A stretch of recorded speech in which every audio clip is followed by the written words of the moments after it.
Good morning, my dear pupils. How are you today? So, I hope you and your families are fine and welcome to history class.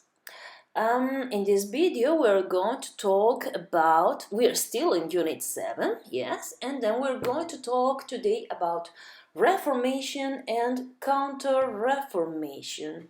That's actually a religious matter, yes, but religious thing that affect or discussion that affect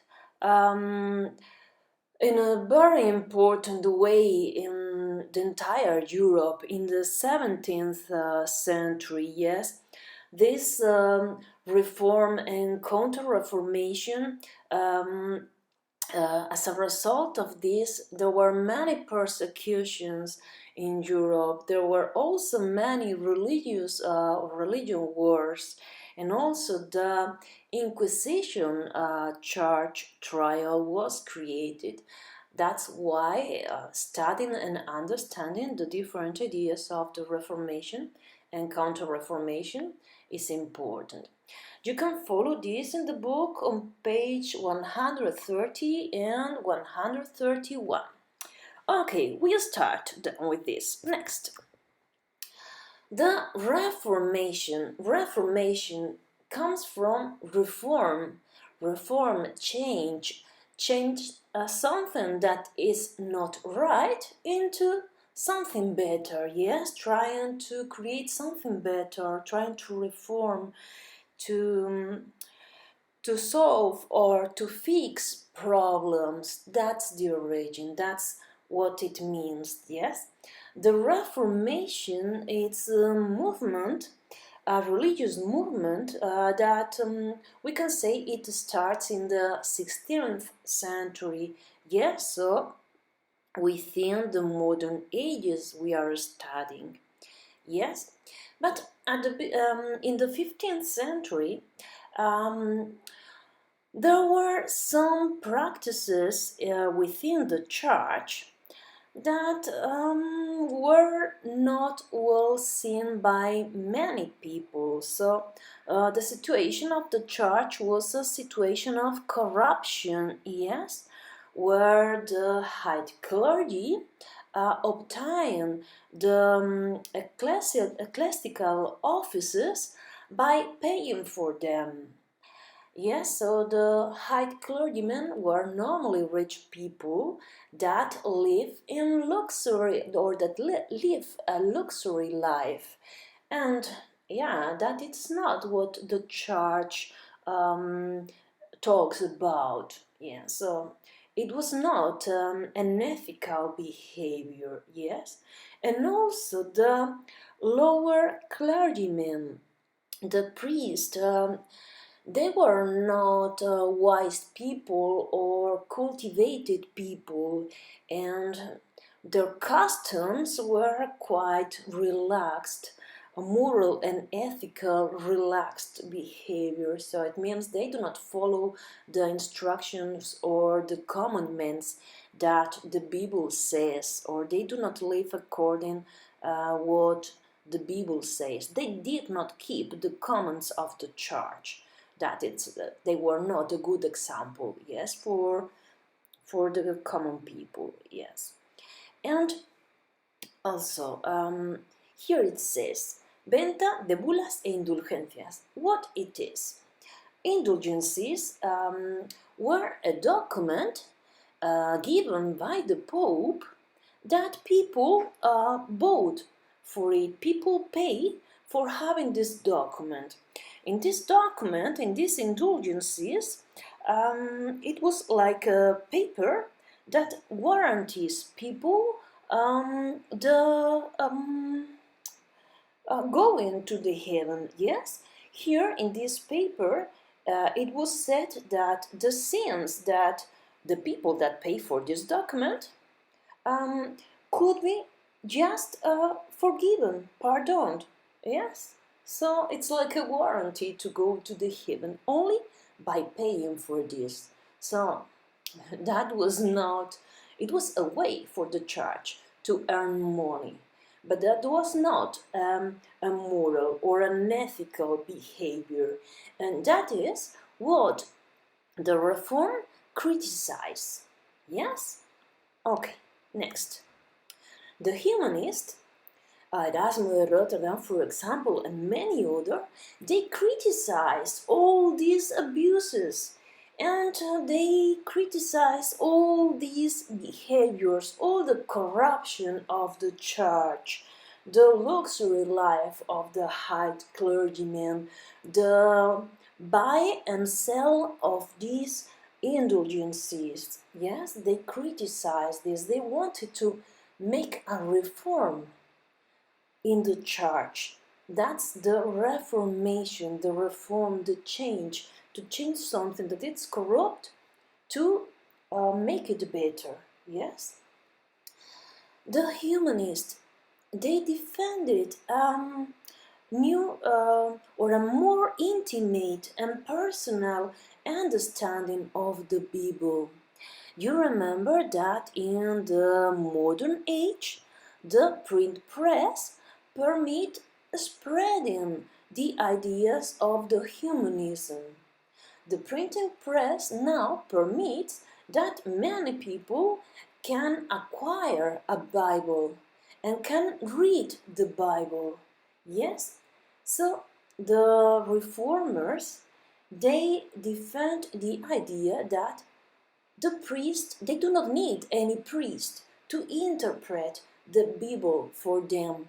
They can just read the Bible because they've got the book, they know read and write, and they can interpret the Bible by themselves. So that's in general the idea of the reformers. Yes? Okay, next. Here we see Martin Luther. Luther.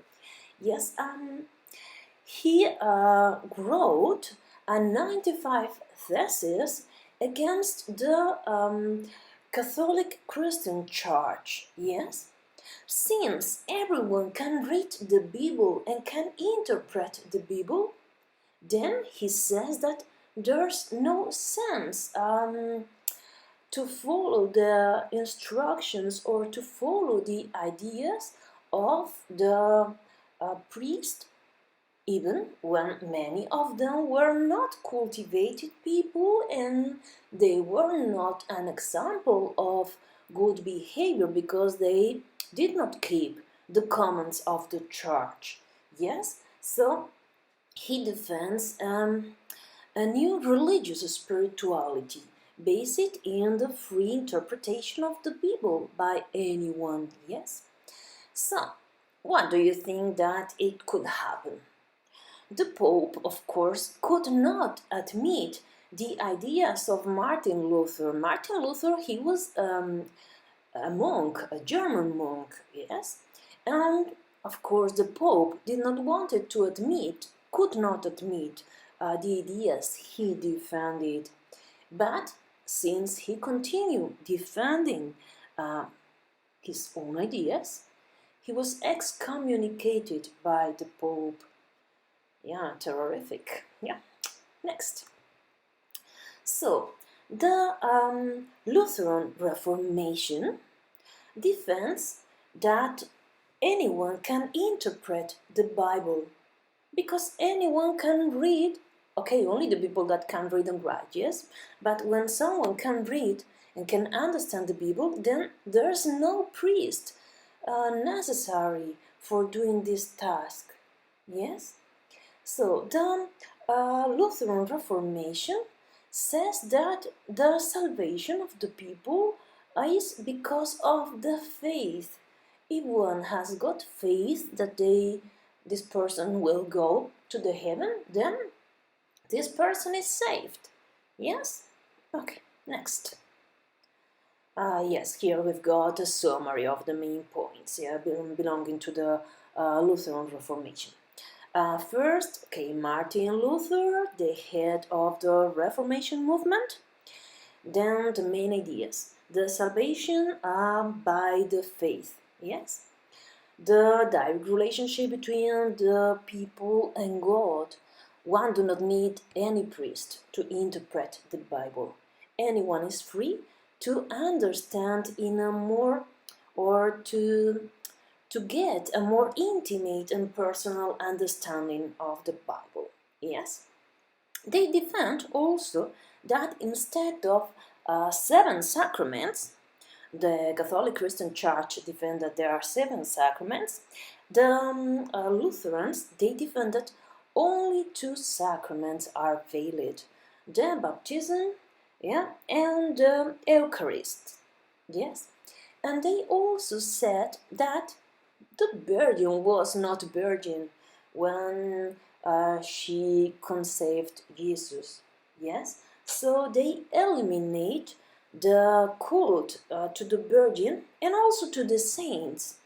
To the saints because they say that the saint, if people worship the saints, it could be like worshiping an idol, and people only need to worship God and not people, not the saints. Yes, and this point, the last, but maybe one of the most important, they deny, they are against the authority of the Pope. That's why the Pope excommunicate Martin Luther. Yes, that was going to be very, very important. You remember that during the Middle Ages, until this moment, the Pope was the most important person on the earth. Yes, and what can happen if a king decides not to obey the Pope, or a king decides to become or to follow the ideas of Martin Luther? Then the Pope is not going to have any more the authority over the king. That's why many kings or many princes are going to love these ideas and are going to follow these ideas. You see, maybe for some territories or for some kingdoms, from some governments, this Reformation is not going to be a matter of religion, but the way they are going to use to deny the authority of the Pope and to be they, the only one that rule. Yes? Okay, I hope I explained myself. Okay, next.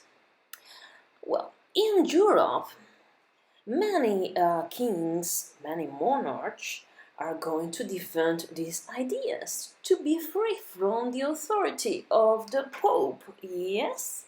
So, next. So here you see that apart from Martin Luther, many other people adopt these Reformation ideas. We can talk about John Calvin, Calvinism. Yes, that he defends that when someone is born, then already in the destiny everything is written if this person is going to be saved or not, if this person is going to be to the heaven or to the hell. So the actions, the behavior, and the faith doesn't matter. Yes, that's what John Calvin defends, among many other things similar to what Luther defends. Also, in England, we can find the Anglicanism. The king, Henry VIII, he separated from the Christian Catholic Church. It was not a matter of religion, it was because he was married with Catalina de Aragon, yeah, and he wanted to get divorced, and divorce was not permitted in this moment, and the Pope he was not for permitting him getting divorced. He did not let him get divorced. So that's why Henry VIII separated himself from the Catholic Christian Church to um, to make what he wanted, to get divorced from Catalina de Aragon and to marry with Ana Bolena. So, since he separated from the Christian Catholic Church, he denied the authority of the Pope. The Pope then could not excommunicate him because he was separated from the Christian Catholic Church, and then, since he, the king, was also the head of his church, the church he created, the Anglican Church, then he could simple decide that yes, he was going to get divorced from Catalina. Yeah, and he married Ana Bolena. Okay, next. Here in this map we can see the spread of the Reformation movement.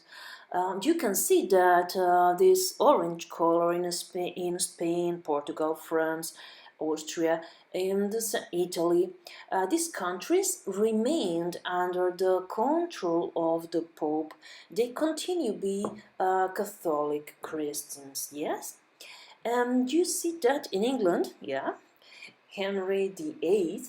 I will introduce you, I don't know if in this unit or in the next one, a video about Henry VIII, a great personality. Well, he created his own church in England, yes, and John Calvin, the Calvinism spread in Switzerland, in Scotland, and in the lower countries. You can see this in yellow color, yes. Yeah, the Lutheranism succeed in Germany, in the German territories, and also in Norway, so Scandinavia Peninsula in general. Yes. Next. Okay. Yeah. Here you've got a portrait of John Calvin. Yes. What we talk about predestination. This terrific destination of the human beings. Next. And here you see a portrait of Henry VIII. Yes? Next. Well, and now we finish with the Reformation, and we're going to introduce the idea of the Counter-Reformation. What means Counter-Reformation? Next. Counter-Reformation is the reform, the change to make better or to correct the errors of the Catholic Christian Church, but inside the Catholic Christian Church. So correct the errors, correct all this luxury life of the priest, correct all the sins, or correct all this no moral, neither ethical behavior of the church. Also trying to fight against the buy and sell of these indulgences. Yes, so trying to reform the church, but within the church, within the Christian Catholic Church, yes, to correct their errors. Next. And that's the Council of Trent. What is the Council of Trent? Council means nothing else but meeting. The meeting of the most important the most important Christian Catholic authorities. Yes, the bishops, the archbishops, they meet together in this council in the city of Trento, yes, to try to correct their errors and their corruption, yes. So there they decide or they agree how to make this counter-reformation, contra-reforma, assume their errors and try to correct them, but by themselves, not letting anyone from outside, not letting John Calvin or not letting Martin Luther telling the church what they had to do. It's a reformation from inside, the counter-reformation, a reaction against the Luther ideas. Next. So, okay, that's the definition, yes? A reform of the church, but from inside, yes? And what do they defend? They defend that one person is not going to go to the heaven just because of his or her faith. That one must behave properly in an ethical and moral way, following the commandments of the Bible. Yes? Then, also, the cult, they try to restore or they defend the cult to the Virgin and to the saints that the Luther denied. Yes? The primacía del Papa and jerarquía eclesiástica. What does it mean? It means that they do not accept that people can interpret free by themselves the Bible. They are against this new religious spirituality.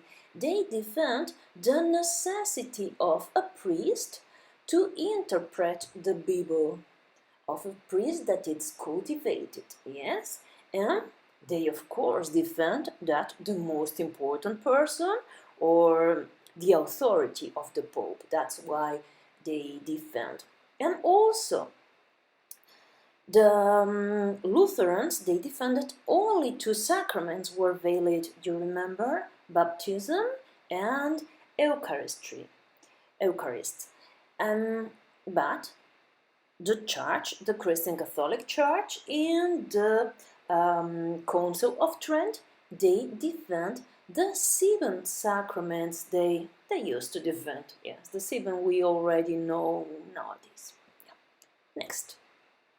Here you can see a summary of the ideas and the differences between the Catholics, the Lutherans and Calvinists, and the Anglicans. You can read this. Next. Yeah, the point is that the Catholic Church, they persecuted the Protestant ideas. They fought against the Lutheran ideas, the Calvinism, and also Anglicanism. Yes, the Catholic Christian Church was not going to permit these new ideas. They were not going to permit that people could interpret the Bible by themselves without following what the priests says. They are not going to permit that the authority of the Pope could be denied. No. Okay, next. Yes, the Pope created the Inquisition. The Inquisition, yes, that's a charge, a trial, a religious trial that persecuted anyone that was not following the Catholic ideas or the Catholic commandments, yes? So they persecuted the ideas and they condemned and burned any heresy or anything that was against the Catholic Christian Church. Yeah, we will see later in the next unit how the Catholic monarchy in Spain, they are going to give a very important power to the Inquisition in our country. Next. So here we've got the Counter-Reformation, you see the definition, reform from inside, within the Catholic Church, and the consequences of these differences these different point of views in the religion. Yes, as a result, there was a persecution, um, and many, the Lutherans, the Calvinists, the Anglicans, they were persecuted, and also there was a war in the 17th century in Europe, yes, that yeah, affected France, and many countries were involved. Spain, yeah, it led the Europe to the devastation. Yes, so there was a landscape of intolerance. Yes, and yeah, that was all the results of these different ideas. But consider that the majority of the governors that decided to follow the Reformation ideas, it was because they mm, refused being under the control of the Pope. They wanted to keep the entire control of their territories and to take the decisions they want to take without the permission of the Pope. That was the why the Reformation succeed in so many territories in Europe, and that's why some countries fought against the others. Yeah. So we'll let this here. I'm going to introduce also a video about the Inquisition. Yes, very funny with music. Yes, yes. And okay, next. In this next slide, you can see a summary, that's in Spanish, okay, but doesn't matter, about the main ideas: humanism, Renaissance, Reformation, 400, 500, so a little bit small summary about this unit.